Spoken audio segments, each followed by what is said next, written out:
the engine on the T44 mounted crosswise at the back.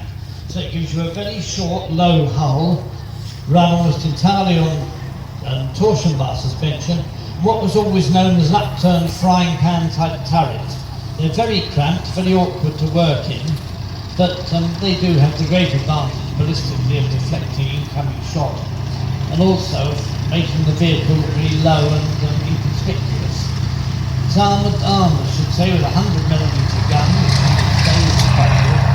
You can see the amount of fumes coming out the back end. If they want to, they can inject diesel fuel into the to get a huge space fuel. I hope they don't do it now, it's really interesting.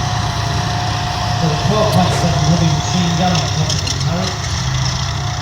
And there's a very good example in the early Soviet tank. We had a T-54 there for many years, but it was only recently after the Gulf War that we got more up-to-date things like the T-62 beginning to arrive.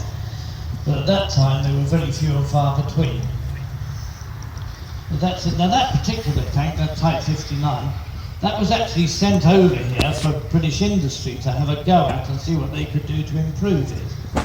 And we got it when they finished with it, so it's not really authentic. Though I have to say that when the Gulf War stuff started to appear, we found that Chinese-built armour, although it was meant to be the same as the Soviet equivalent, wasn't. It was far better built.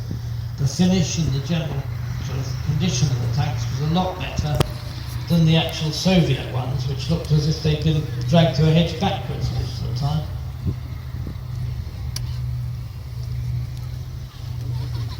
He's coming around quite nicely now.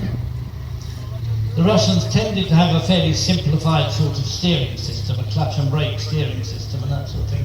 They didn't go in for anything very sophisticated, they didn't really need to. You can also see the difficulty they have going over a bridge. You've got to get it just right. That gap in the middle is very awkward. If you slip into that, you're in trouble. Same as if you slip off the edge, of course. Not too good either. But it means that the driver's got to keep his arm on the bridge when he's going across. That particular Type 59 has been fitted with a British gun. That's why it's got the fuel extractor in the barrel there. They did a number of things to try and improve it. But generally it was a perfectly good tank in its own right when it first came out.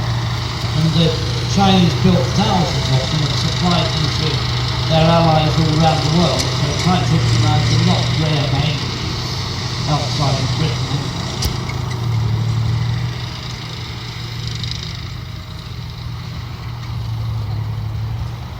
There he goes, making loads more smoke, bouncing up and down on his torsion bar suspension.